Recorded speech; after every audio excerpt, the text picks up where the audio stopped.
العالمين الرحمن الرحيم مالك يوم الدين إياك نعبد وإياك نستعين اهدنا الصراط المستقيم صراط الذين أنعمت عليهم غير المغضوب عليهم ولا الضالين آمين. السلام عليكم ورحمة الله تعالى وبركاته. بسم الله الرحمن الرحيم الحمد لله رب العالمين والصلاة والسلام على أشرف الأنبياء والمرسلين سيدنا وحبيبنا وشفيعنا ومولانا محمد وعلى آله وصحبه أجمعين. ربنا لا علم لنا إلا ما علمتنا إنك أنت العليم الحكيم. رب اشرح لي صدري ويسر لي أمري واحلل عقدة من لساني يفقهوا قولي. أما بعد. Kami hormati segenap para jemaah yang hadir pada malam hari ini, para pengurus-pengurusnya, para aparatur daerahnya, RT dan RW-nya, khususnya Dikri, Ketua DKM, Al-Muttaqin. Semoga panjenengan semua yang hadir semoga Allah tinggikan derajatnya, mudahkan urusannya dunia akhiratnya. Amin Allahumma. Bismillahirrahmanirrahim. Qala musannif rahimahullah ta'ala wa nafa'ana bi ulumihi wa madana bi asrarihi bikum fid dharain amin.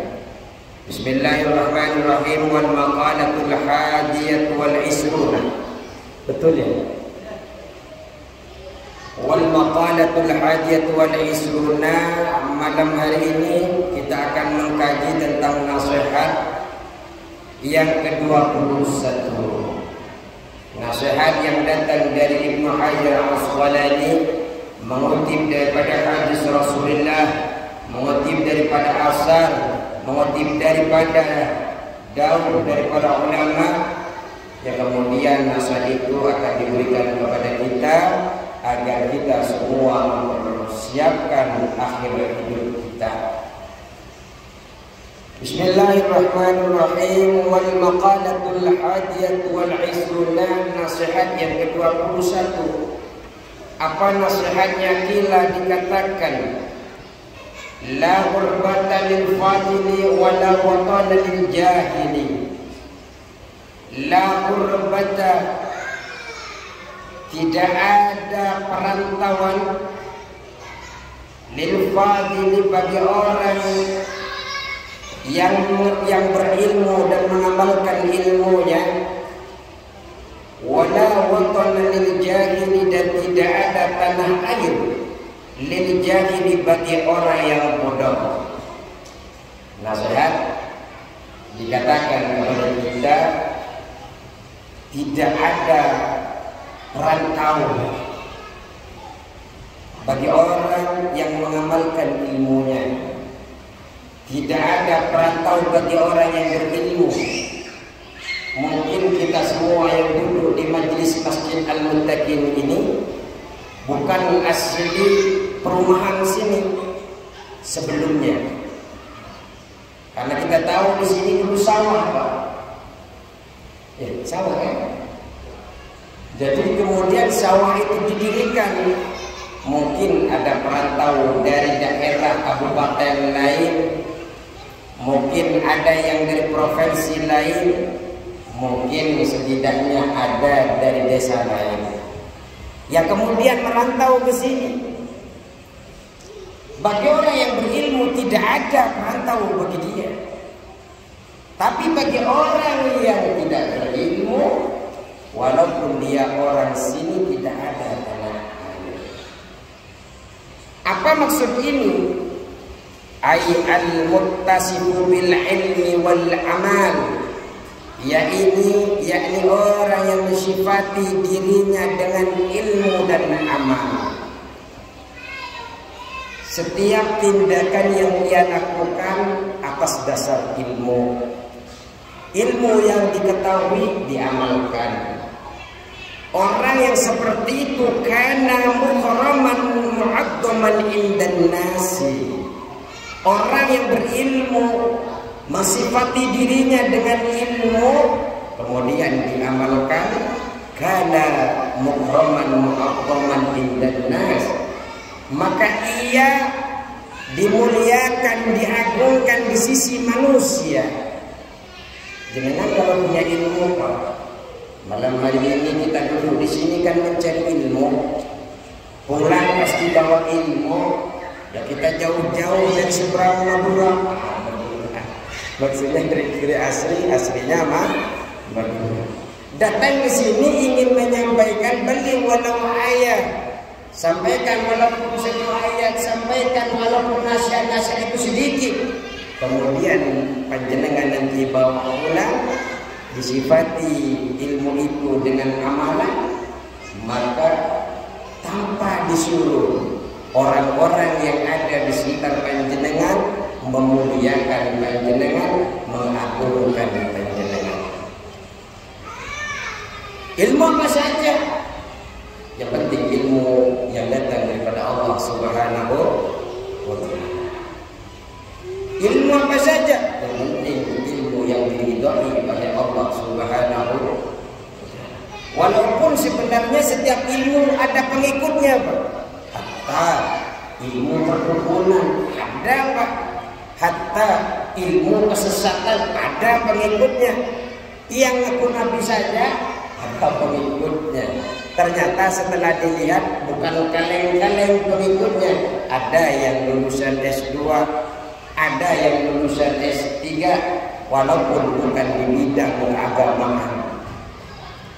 Artinya ada di setiap ilmu itu yang mengikuti. Makanya hanya bedanya dalam keadilan Allah, bagi orang yang beramal saleh disertai dengan ilmunya, Allah balas dengan kebaikan. Orang yang punya ilmu yang kemudian menyalahgunakan ilmunya, Allah balas dengan siksa dan neraka. Bukan berarti ustaz kiai kemudian gak masuk neraka, kemudian mereka akan tidak disiksa. Tidak, malah siksa pertama mereka, orang-orang yang berilmu tapi tidak mengamalkan ilmunya. Makanya dalam Al-Quran, "Atamuruna an-nasa bil birri wa tansawna anfusakum wa antum tatluna al-kitab." Mengapa engkau memerintah orang lain sedangkan engkau lupa kepada dirimu? Padahal dirimu membaca Quran, membaca kitab. Walaupun di situ katanya adalah hidupnya adalah kaum Yahudi, tapi juga di dalam tafsir dikatakan hidupnya adalah orang-orang yang berilmu. Ketika engkau bermaksiat, ingat di belakang kalian ada yang mengikuti.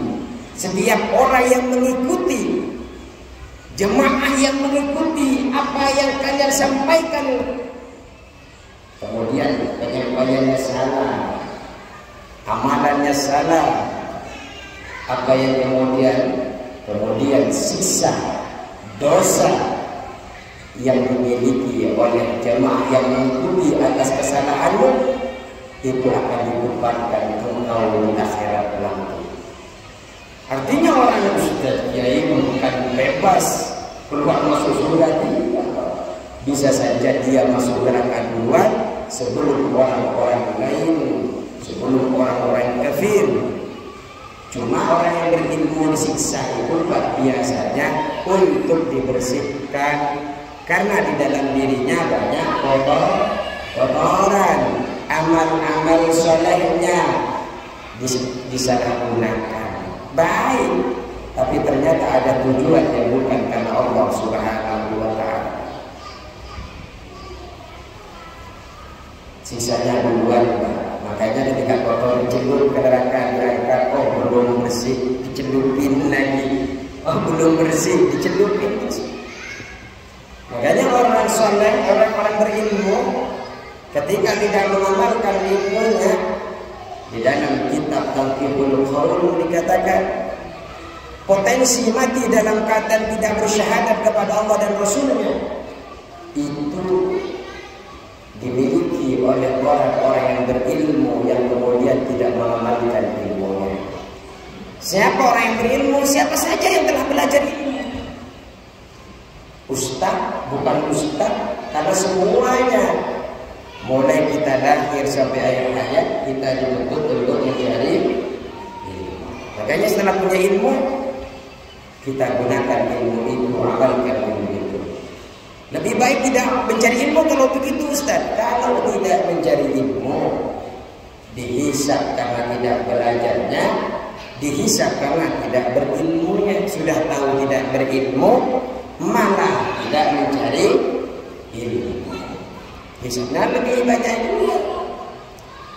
Makanya ketika panjenengan mencari ilmu, betul-betul niatkan karena ingin mendapatkan hidayah, betul-betul karena ingin menghidupkan agamanya Allah, syariatnya Allah, bukan karena ingin memperbanyak harta, bukan karena ingin punya kedudukan di masyarakat.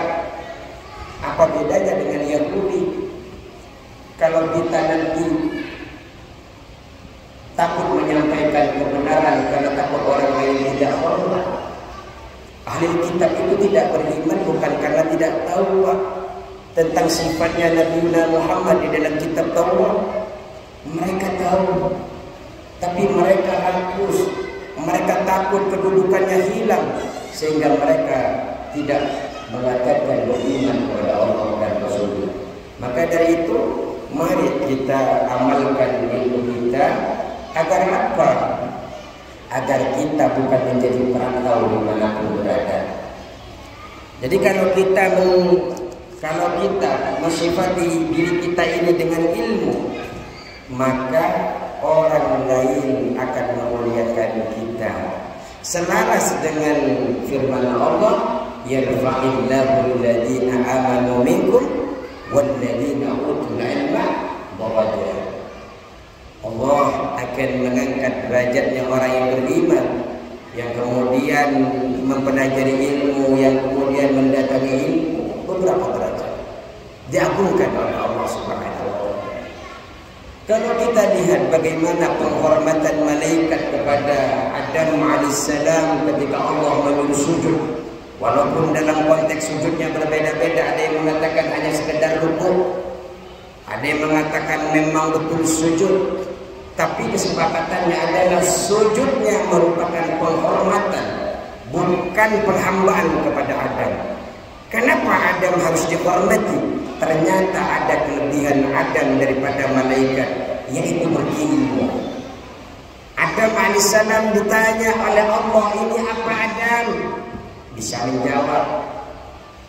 Malaikat ditanya apa, sebutkan ini malaikat. Malaikat tidak bisa menjawab. Ini a'lamu ma la ta'lamun. Saya tidak tahu kecuali Engkau kasih tahu ya Allah. Kemudian malaikat disuruh sujud kepada Nabi Adam karena ilmunya, bukan karena jasadnya. Artinya makanya ke sini orang yang mensifati ilmunya kemudian beramal, syaratnya harus beramal, mengamalkan ilmu. Karena kalau nggak diamalkan, malah ilmunya akan menjadi bumerang dalam hidupnya. Betapa banyak tokoh-tokoh yang dianggap agamanya baik, ketika diberikan kedudukan di sana, mereka menyalahgunakan korupsi kebijakan, korupsi duit dan sebagainya. Apa di pandangan masyarakat? Jelek, timbal balik karena tidak mengamalkan apa yang dia ketahui. Makanya di sini orang yang mensifati dirinya dengan ilmu dan amal, maka ia dimuliakan dan diagungkan di sisi manusia. Tidak perlu panjenengan yang mengharapkan, itu muncul dengan sendirinya. Allah gerakkan kepada mereka manusia. Kalau jenengan yang berharap, sakit hati. Jangan sekali-kali mencari ilmu dalam kitab Bidayatul Hidayah karena ingin bersaing, ingin debat biar bisa menang. Jangan. Karena ingin dihormati orang. Jangan. Kalau jenengan ketika mencari ilmu tidak ada yang hormat, sakit hati. Tujuannya satu aja, adalah orang lain hormat tidak hormat, bukan tujuan kita. Tujuan kita hanya ingin mendapatkan hidayah. Maka tenang dalam hidup itu. Jenengan di masjid ini pengabdian kepada Allah, menjaga rumah Allah. Insya Allah Allah akan naikkan derajatnya, tidak di dunia, di akhirat. Jangan tujuannya karena orang lain hormat, orang lain undang. Ketika ada diundang, sakit hati. Orang lain hormat, ketika tidak hormat, sakit hati. Orang lain akan menyapa di jalan, ketika di jalan tidak disapa, sakit hati. Kenapa? Karena dia bukan karena Allah Subhanahu. Tapi saya yakin di sini ini semuanya niat karena Allah Subhanahu wa Ta'ala. Kalau nggak ada niat karena Allah Ta'ala, Pak, mesti nggak ada gajinya, tidak tahu kan? Ini adalah kerja sosial. Sudah kerja sosial, kritiknya luar biasa. Yang kritik nggak pernah ke masjid. Sabar. Orang yang akan diberikan kedudukan yang tinggi oleh Allah harus sabar. Innallaha ma'as sabirin. Fi ayyi baladin kana, dimanapun negara dia ada, dimanapun kota dia ada, fakana kullu baladi indahu watana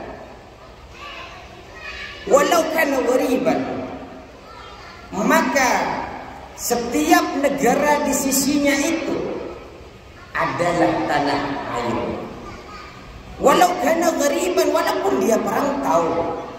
Kalau jenengan mensifati ilmu panjenengan, diri panjenengan disifati dengan ilmu, kemudian panjenengan, diri panjenengan itu diamalkan ilmunya, di negeri manapun panjenengan ada, panjenengan akan menjadi negeri itu tanah air.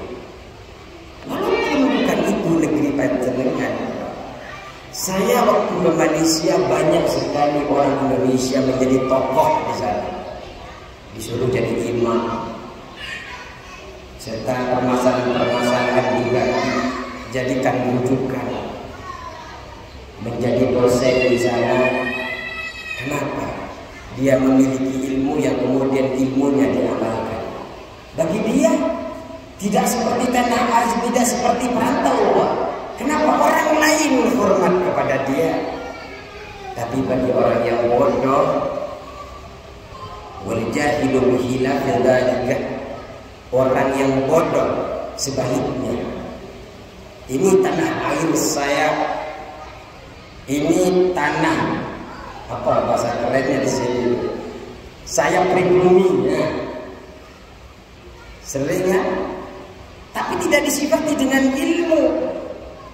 Orang tidak ada yang hormat. Mungkin takut sementara, Pak, karena kita sendirian. Tapi kalau pas banyak, rumahnya sudah jadi semua, nggak ada yang hormat.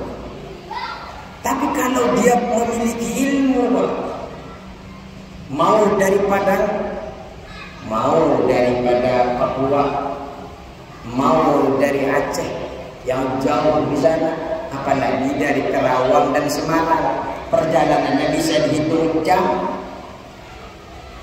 Ketika dulu di sini punya ilmu diamalkan, maka kehidupan di sini itu seakan-akan tanah air dia, Pak. Enak ngobrol sama tetangga, tetangganya jaga rumahnya. Saya memang kewajiban rumah. Saya di rumah itu merasa nyaman. Di rumah saya itu merasa nyaman. Saya keluar itu jarang kunci pintu itu, walaupun memang ada CCTV-nya. Karena saya dengan tetangga saya nyaman. Ya ini juga di belakang saya Pak, dan tahu betul bagaimana lingkungan saya, di depan saya, di pinggir saya. Walaupun ada yang tidak suka, saya tetap nyaman. Dan betul-betul di depan saya, di pinggir saya itu jaga rumah saya.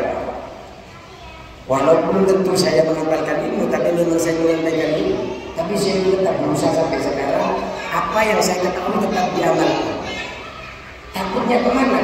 Potensi mati dalam keadaan tidak bersyahadat kepada Allah. Ya kalau kita terpeleset, orang yang berilmu terpeleset, Pak, setidaknya kita tahu kemana harus kembali. Makanya Pak, kalau ada kajian datang, tahu harus kemana kita kembali kepada Allah Subhanahu wa Ta'ala.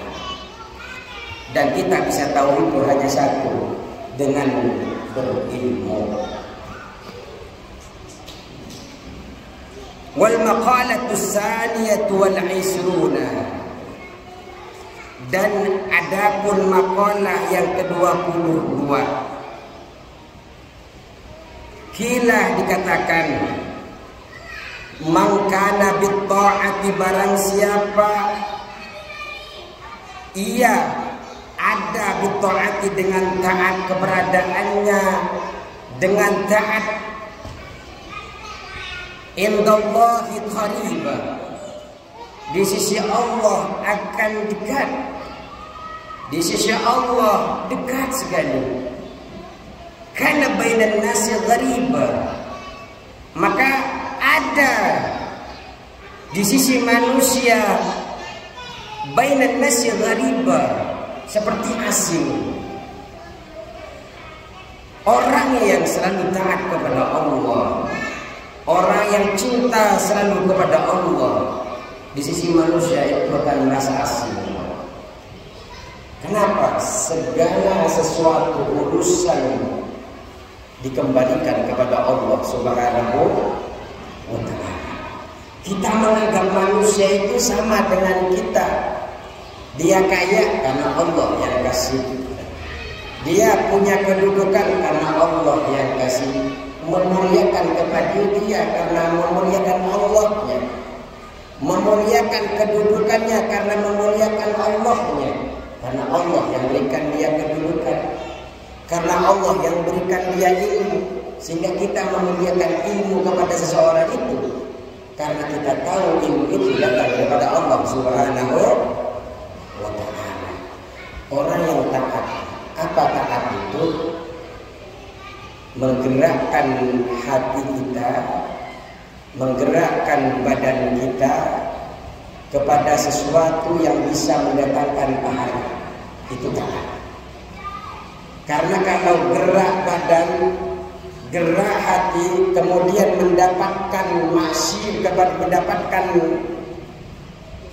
dosa, itu namanya maksiat. Makanya dilihat sama panjenengan, apa yang panjenengan lakukan itu bisa mendapatkan pahala atau tidak. Yang jelas kalau bertentangan dengan apa yang Allah larang, pasti itu maksiat, pasti mendatangkan dosa. Ayo kita lihat kepada diri kita setiap jalannya. Hidup kita sebentar apa? Apa yang kita lakukan salah atau tidak? Benar apa tidak? Sesuai dengan alur Allah apa tidak? Sesuai dengan syariat apa tidak? Allah ridhoi apa tidak? Karena ini menyangkut amal. Orang itu kalau sudah amalnya, taat itu amal itu bisa menyelamatkan kita dengan syarat diterima oleh Allah Subhanahu wa ta'ala. Tapi kalau panjenengan beramal banyak tapi tidak diterima oleh Allah, ya seperti amal itu seperti debu yang berterbangan saja, Pak. Seperti banyak amal yang kemudian menjadi muflis, orang yang bangkrut. Banyak bawa amal, ternyata ada orang datang ngadu kepada Allah, dia nyakitin saya ya Allah, dia nuduh saya tanpa bukti ya Allah. Ya, kalau cuma amalnya yang dikasih masih mendingan, Pak. Ini kalau sampai amalnya habis, dosanya orang yang kita zalimi dibebankan kepada kita. Sudah amalnya hilang, dosanya, siksanya masih diberi kepada kita. Taat.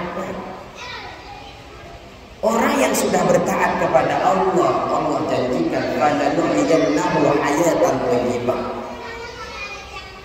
Benar-benar sungguh kami akan hidupkan dia dengan kehidupan yang baik. Kehidupan yang baik bukan berarti dia orang yang kaya, orang yang punya kedudukan, tidak. Banyak penafsir falanuhyiyannahu hayatan thayyibah, orang yang qanaah. menerima sesuatu yang telah Allah berikan kepadanya tanpa menginginkan sesuatu yang tidak ada pada dirinya. Karena Allah kasih jenengan motor Beat, enggak mau kepada punya tetangganya yang punya Fortuner. Ya Allah, kenapa aku punya Beat, dia punya Fortuner? Ya Allah, tidak qanaah. Qanaah mencukupkan apa yang ada dalam diri kita. Ya Allah, alhamdulillah hari ini Engkau berikan kami motor Beat.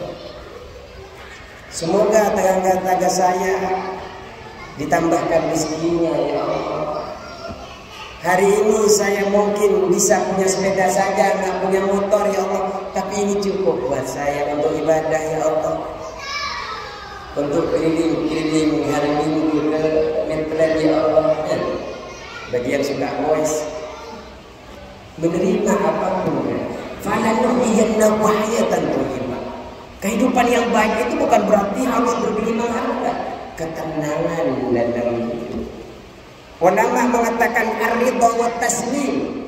Ridho, Allah berikan sifat di dalam hatinya ridho, menyerahkan pasrah kepada segala ketentuannya Allah. Allah berikan musibah, ya Allah, musibah ini dari Engkau. Sehingga apa yang terjadi? Kehidupannya baik. Tidak ngumpat-ngumpat kepada Allah, tidak ngumpat-ngumpat kepada istri, tidak ngumpat-ngumpat kepada anak, apalagi sampai ngumpat kepada tetangga dan sebagainya. Falanuhyiyannahu hayatan thayyibah. Insyaallah hidupnya tenang. Ada lagi ketika jenengan taat, biasanya Allah kasih tanda juga intifa'ul hasanah, hilangnya kesedihan. Jenengan tidak terlalu terpuruk sedihnya ketika Allah ambil apa yang ada di dalam jenengan. Kenapa? Taat kepada Allah.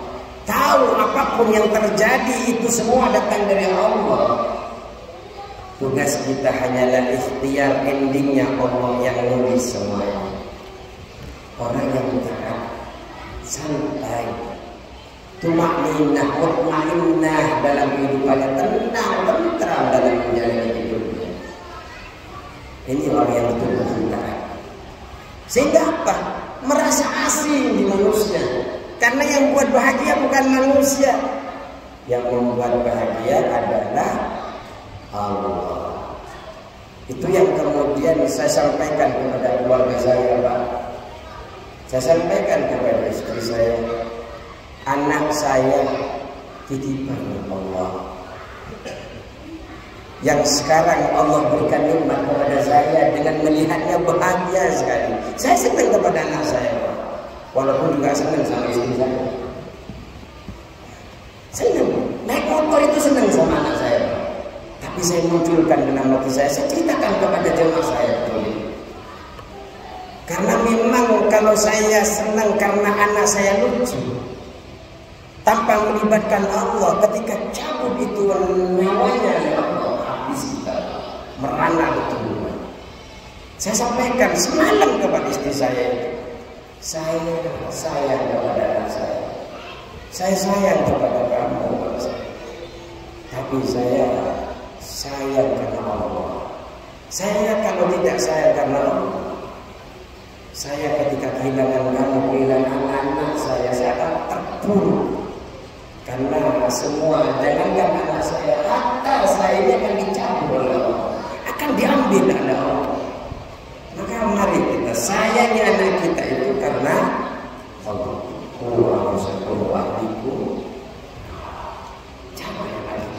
Jaga keluarga kita. Apa maksud dari makalah ini? Ay man ista'nasa bi istighali ta'atillah ta'ala, yakni man ista'nasa yang merasa senang bi istighali ta'atillah dengan kesibukan taat kepada Allah Ta'ala, sarah mustawhisan anin nas, sarah maka ia jadi mustawhisan orang yang merasa enggan anin nas, dari manusia.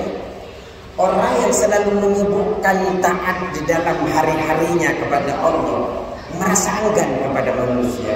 Bukan berarti tidak hormat, karena tidak hormat itu bukan perintah Allah. Falyukrim dhaifahu falyukrim jarahu, muliakan saudara tetangganya, muliakan tamunya. Enggak ada nyuruh Allah itu untuk menyakiti keluarga, menyakiti tetangga, menyakiti tamu. Adanya menghormati tetangga, memuliakan tetangga, adanya itu. Tapi memang hati ini tidak bisa dibohongi, Pak. Ketika jenengan sibuk dengan taat, Pak, melihat orang sedang sibuk dengan dunia, biasanya dulu sudah nongkrong, jadi nggak begitu suka nongkrong. Itu yang kami rasakan bersama Pak Adi ini, karena memang kita disibukkan. Setiap malamnya itu, kemarin di mana ngajinya habis Maulid, habis Isya di mana, pindah lagi sekarang, pindah lagi besok malam di Janen dan sebagainya. Dulu itu ketika kami tidak punya kesibukan, memang kami itu nongkrong, main begini. Karena memang kami mendekati jemaah itu dengan cara begitu dulu. Waktu baru-baru, tahu betul ya, tadi itu tahu betul. Sampai jemaah saya marah-marah, Pak, karena saya nggak tahu ngitung. Kalau sudah 6-nya banyak, 5 sama 5 banyak, 4-4-nya banyak, itu matematika saya nggak jalan, Pak. Yang biasa main, Pak, langsung tahu matinya berapa, langsung ditulis. Saya nggak tahu, dimarahin. Caca, nggak tahu mau main. Karena cuma nggak tahu ngitung, Pak. Bukan nggak tahu mau main, saya juga tahu kalau 5-nya keluar, dimarahin. Ternyata sekarang Ustaz maafin dulu, saya marah-marah katanya. Itu artinya ketika ketaatan kita sibukkan dengan taat, enggak untuk berbuat seperti itu lagi. Bukan benci, tidak. Bukan benci kepada mereka berkumpul, tidak. Malah kita ingin ikut kumpul juga. Coba karena kesibukannya mungkin kepada hal-hal yang lebih positif lagi, kami lebih itu. Pada akhirnya sedang langkah. Imam Syafi'i mengatakan begini, jika dalam tasbih nafsaka bil hati sawarat kabil batin. Jika panjenengan ini tidak menyibukkan dengan sesuatu yang hak, jenengan akan menyibukkan dengan sesuatu yang batin. Makanya sangat berbahagia sekali bagi jenengan yang menyibukkan diri dengan mengurus masjid. Karena kalau tidak mengurus masjid, potensi mengurus yang lain. Potensi ngurus yang lain. Bahagialah orang yang ngurusin RT dan RW. Karena mungkin kalau nggak ngurusin RT dan RW, jenengan ada potensi ngurusinnya lain yang tidak ada kaitan keberkahan dunia akhirat. Makanya ketika Allah percayakan itu, tenang saja, senang saja, nikmati ini saja. Tapi jangan lupa, setiap proses yang panjenengan lakukan, niatkan karena Allah Subhanahu wa ta'ala. Karena kalau niatnya selain Allah, Pak, nyesel. Oh, nyesel saya jadi RT dulu. Nyesel saya jadi pengurus. Kalau sampai nyesel, ada potensi niat kita kurang baik.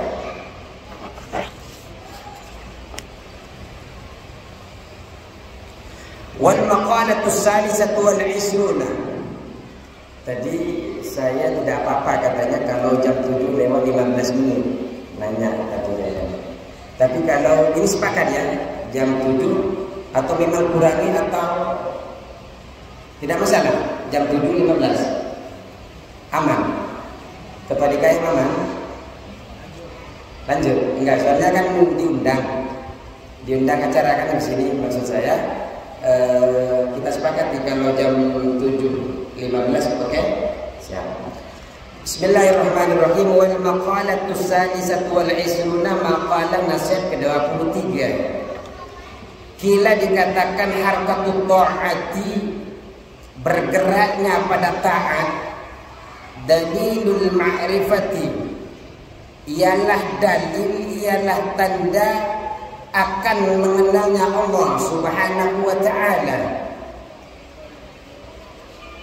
Ketika kita taat, Pak, gerak kita kepada taat menunjukkan kita kenal kepada Allah. kama anna harkatal jismi, sebagaimana sesungguhnya geraknya badan dalilul hayati, adalah tanda adanya kehidupan. Orang yang taat kepada Allah menandakan dia kenal dengan Allah.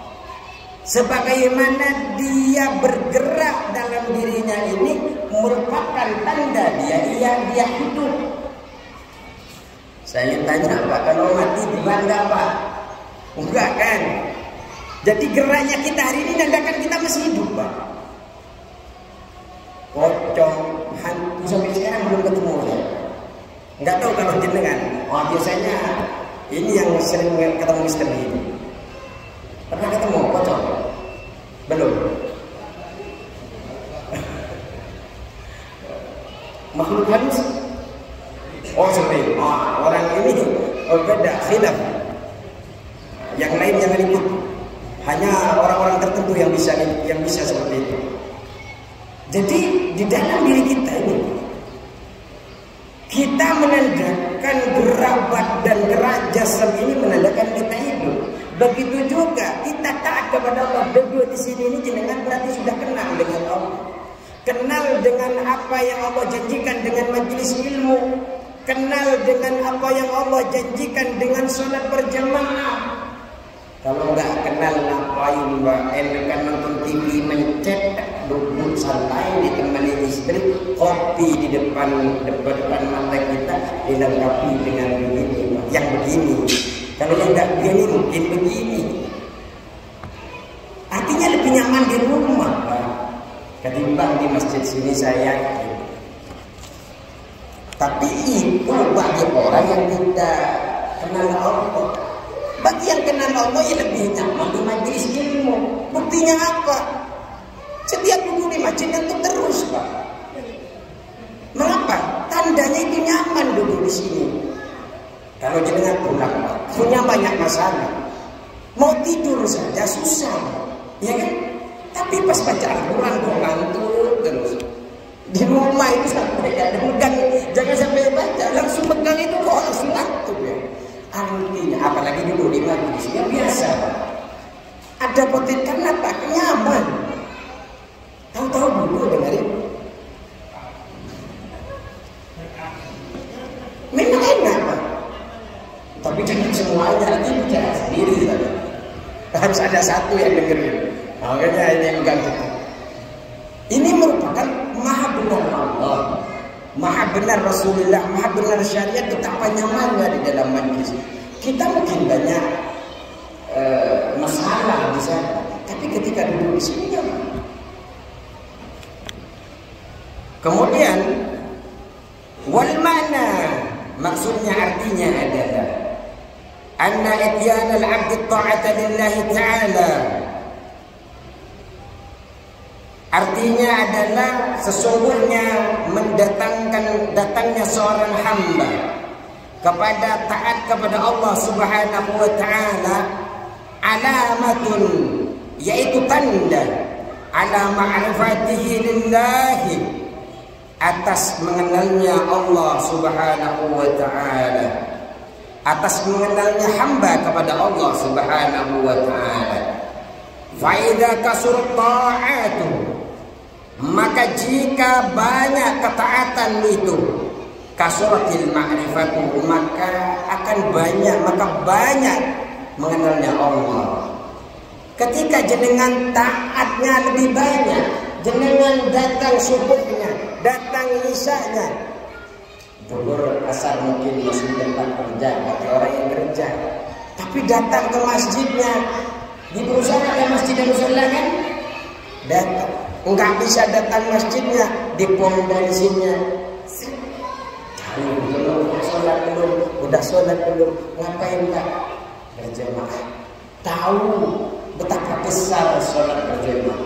Buru-buru Pak Ustaz, kalau berjamaah nanti hilang waktunya. Monggo, nggak apa-apa. Karena dia sudah tahu ilmunya. Kalau jam sekian nanti hilang asyarnya. Sifati saja ilmu kita, sifati saja setiap gerak kita dengan ilmu. Itu bentuk ketaatan juga, Pak. itu ketaatan. Walaupun kita akhirnya sholat di akhir waktu karena kejebak. Jadi kita akan Bekasi, Pak. Bekasi itu perjalanannya kalau nggak macet ke Tambun mungkin setengah jam, Pak. Tapi kalau pas macet kayak tadi ada perbaikan setengah jalan, Pak. Apalagi tahu-tahu di tengah jalan pas di tengah mogok otaknya, Pak. Motor sudah nggak bisa lewat, habislah jalan itu bisa sejam, bisa juga 2 jam karena masih mau mundur di belakang ada orang. Akhirnya apa? Asalnya tidak di awal waktu. Makanya kemudian di dalam fikih ada awal waktu, ada namanya waktu fadilah, ada namanya waktu jawaz, ada namanya waktu ikhtiar, ada namanya waktu jawaz karaha dengan makruhnya, ada namanya waktu tahrim yang hanya 1 rakaat di sholat asar, 3 rakaatnya di sholat maghrib. Asar ketika 1 rakaat di asar masih sah, ada sholat, ada bukan sholat kotor, walaupun 3 rakaatnya di sholat maghrib. Dia kena macet. Macetnya di jam 12 kan, macetnya di jam 3. Belum asar sudah macet. Belum. Tapi karena dia punya ilmu, tenang bersifat dirinya dengan ilmu. Semakin banyak taat, pertanda dia semakin banyak mengenal Allah. Wa idza qallat, ketika taatnya sedikit, sebulan sekali saja Pak Ustaz ke masjidnya. Sebulan sekali saja ke masjidnya. Kapan? Jumatan. 4 kali saya 1 kali saja Jumat Pak Ustaz. Ya monggo. Enggak apa-apa. Itu tidak ada urusan dengan ketua DKN dan pengurusnya, urusannya dengan Allah. Ketua DKN hanya menyiapkan ustaz untuk menyampaikan betapa pentingnya wajibnya sholat itu. Ketua DKN santai ya sholat ya monggo, yang penting saya sudah menyiapkan ustaz untuk menyampaikan. Nanti urusan di akhirat saya tinggal jawab, kata ketua DKN. Saya sudah siapkan ustaz untuk menyampaikan. Saya juga siapkan sejak malam ini. Saya lepas dari segi keagamaan yang mana saya dipercayakan sebagai pewaris Nabi di lingkungan sebagai keagamaan, saya sudah selesai. Tinggal panjenengan laporkan kepada Allah. Yang dikhawatirkan jenengan 1 kali, yang paling khawatir saja ketika pas diantar dibawa begini. La ilaha illallah, la ilaha illallah. Tidak pernah ke masjid, tahu masjid pas mau disolat, disolatin. Sebelum kita disolatin di masjid, ayo kita biasakan sholat di sini. Bagi orang yang memiliki waktu, karena sholat itu sebenarnya bukan hanya di masjid, di rumah boleh. Tapi kalau ke masjid, pahalanya lebih besar. Yang kita khawatirkan kalau Jumat kan nggak bisa sholat di rumah, Pak. Itu mana mau sholat di rumah Jumat? Khutbah sendiri. Imamnya, makmumnya harus 40 kalau Imam Syafi'i. Di bawah kelompok, satunya gantian, nggak bisa, harus ke masjid. Li'anna dhahira mir'atul batin, karena badan dhahir itu merupakan cermin dari batin. Apa yang tampak di luarnya jenengan, kalau sudah tidak baik yang panjenengan tambahkan, cermin. Beda dengan pura-pura menampakkan tidak baik. Tapi yang tidak baik atau tidak baik, Pak. Dhahir, cermin dan batin. Kalau dhahirnya sudah tak baik, apalagi batin. Ayo kita mulai dari dhahir. Hidayah itu ada hidayah secara batin, ada juga secara dhahir.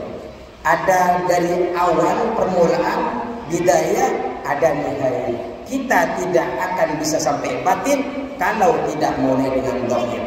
Mari kita setidaknya sholatnya secara dohir, wudhunya secara dohir, baru batinnya kita akan benar-benar baik. Cukup sekian. Wallahul muwaffiq ila aqwamit thoriq. Kalau ada lebihnya mohon maaf sebesar-besarnya. Semoga apa yang kita sampaikan bisa bermanfaat kepada saya secara pribadi khususnya dan kepada para jemaah secara umumnya. Wallahul muwaffiq ila aqwamit thoriq. Assalamualaikum warahmatullahi wabarakatuh.